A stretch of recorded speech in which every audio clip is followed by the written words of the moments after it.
तो अब तक तो आपको पता चल ही गया होगा कि ईरान ने यूएस इजराइल के रिटेलिएशन में स्ट्रेट ऑफ हॉर्मुज को ब्लॉक कर दिया है। मतलब यहाँ से पहले जितनी भी शिप्स जाया करती थी, अब ईरान उनको पास होने नहीं देगा।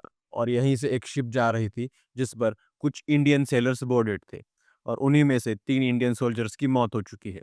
तो इस वीडियो में हम जानेंगे कि एक्चुअल में हुआ क्या है और इंडियन गवर्नमेंट का क्या रिस्पॉन्स है इस डेवलपमेंट को लेके। लेकिन उससे पहले मैं हूँ आकाश, एक जियोपॉलिटिकल इंथुजियास्ट, और ये मेरा नया चैनल है इंडिया एंड द वर्ल्ड, जहाँ पर हम साथ में मिलके वेरियस जियोपॉलिटिकल इवेंट्स को एनालाइज करेंगे। तो चलिए साथ में मिलके एक कम्युनिटी बनाते हैं और इंडियन जियोपॉलिटिक्स को और करीब से जानते हैं।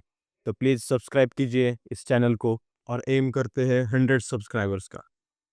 तो रिसेंटली आप लोगों ने आर्टिकल्स पढ़े होंगे कि 3 इंडियन सोल्जर्स की मौत हो चुकी है amid escalating Middle East tensions. जी हाँ, ये न्यूज़ तो सच है, लेकिन नोट करने वाली बात यह है कि ये एक अनइंटेंडेड अटैक था। मतलब ईरान ने जब यूएस और इजराइल के रिटेलिएशन में अटैक किया, तब एक ड्रोन उस शिप पे जाके लगा जहाँ पे ये 3 इंडियन सीफेरर्स बोर्डेड थे। तो ये जानबूझ के किया हुआ अटैक नहीं है, बल्कि एक अनइंटेंडेड अटैक था। और दूसरी बात ये भी है कि ये एक फॉरेन वेसल थी, ना कि इंडियन शिप थी। देखिए, डेटा के हिसाब से नियर अबाउट 80% जो इंडियन मर्चेंट नेवी ऑफिसर्स होते हैं वो किसी फॉरेन शिप पे काम करते हैं, ना कि इंडियन शिप पे। तो ये एक फॉरेन फ्लैग शिप थी जहाँ पर इंडियन ऑफिसर्स काम कर रहे थे। तो इस शिप पर एक ड्रोन गिरने से 3 इंडियन सीफेरर्स की मौत हो चुकी है और एक इंजर हो चुका है। लेकिन अगर आपका अभी ये क्वेश्चन है कि इंडियन गवर्नमेंट का इसके ऊपर क्या रिस्पॉन्स रहा है, तो इंडियन नेवी के साथ कोऑर्डिनेशन में एक क्विक रिस्पॉन्स टीम सेटअप की जा चुकी है, जो मदद करेगी in the evacuation of all the Indian sellers from the straight of Hormuz. और अगर आपका नेक्स्ट क्वेश्चन ये है कि जो स्ट्रेट ऑफ हॉर्मुज बंद हुआ है उसका इम्पैक्ट क्या होगा, देखिए उसका इम्पैक्ट ग्लोबली भी होगा और इंडिया पर भी होगा। अगर ग्लोबल इम्पैक्ट की बात करें तो वहाँ से ट्रेड डिस्टरप्ट होगा। मतलब कि जो ऑयल टैंकर्स वहाँ से पास हुआ करते थे, अब ईरान उनको पास होने नहीं देगा। और क्योंकि अभी वो रूट बंद हो चुका है फॉर ऑयल टैंकर्स, अभी ऑयल टैंकर्स को अफ्रीका से होके आना पड़ेगा। और क्योंकि अभी ये अफ्रीका वाला रूट अभी लंबा हो जाएगा, तो ट्रैवल टाइम भी इंक्रीज होगा और जो कॉस्ट होगी वो भी इंक्रीज होगी। और पूरे वर्ल्ड का अप्रॉक्सीमेटली 20% ऑयल इस स्ट्रेट ऑफ हॉर्मुज से पास होता है। और क्योंकि अभी वो ऑयल यहाँ से पास नहीं होगा, तो ऑयल की प्राइसेस इंक्रीज होंगी और जो एलएनजी की प्राइसेस है वो भी इंक्रीज होंगी।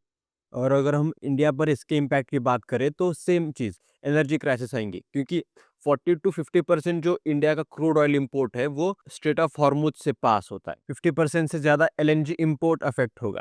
तो अभी क्योंकि सप्लाई इम्पैक्टेड है, तो ऑयल के प्राइसेस बढ़ेंगे, और क्योंकि ऑयल के प्राइसेस बढ़ेंगे इंडिया में हो सकता है इन्फ्लेशन बढ़ जाए और रुपये भी गिरना शुरू हो जाए। इनफैक्ट आप आर्टिकल्स पढ़ ही रहे होंगे कि ऑयल प्राइसेस सर्ज टू $84 पर बैरल। मतलब ग्लोबली ऑयल प्राइसेस ऑलरेडी बढ़ रहे हैं।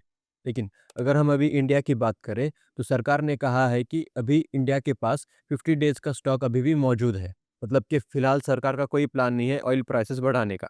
लेकिन अगर ये वॉर लंबी चलती है तो हो सकता है कि हमें भी इसका इम्पैक्ट देखना पड़े। हो सकता है इंडिया में भी ऑयल के प्राइसेस बढ़ जाए और इन्फ्लेशन बढ़ जाए। लेकिन क्या ये वॉर लंबी चलेगी? क्योंकि नेतन्याहू ने तो कहा था कि हम कुछ ही दिनों में अपना ऑपरेशन कंप्लीट करेंगे और ये वॉर खत्म करेंगे। ट्रम्प का रिसेंटली बयान आया है कि उन्हें लगता था कि Iran war mostly 4 to 5 weeks ही चलेगी, लेकिन अभी उन्हें लगता है कि ये वॉर अभी लंबी चलेगी। और अगर आप मुझसे पूछे तो मुझे भी लगता है कि ये वॉर लंबी चलेगी। जिस तरह रशिया यूक्रेन में उलझा हुआ है, वैसे ही इजराइल और अमेरिका ईरान में उलझने वाले हैं, अनटिल एंड अनलेस कोई एक डील पक्की नहीं होती है। तो अभी के लिए तो लगता है कि ये वॉर लंबी चलेगी और इंडिया अपने ऑयल प्राइसेस को कंट्रोल करने के लिए हो सकता है कि रशिया से फिर से ऑयल खरीदना शुरू करे। That's it for today. अगर आपको मेरा ये फर्स्ट अटेम्प्ट अच्छा लगा हो तो प्लीज़ सब्सक्राइब कीजिए and join this community to get to know more about Indian geopolitics.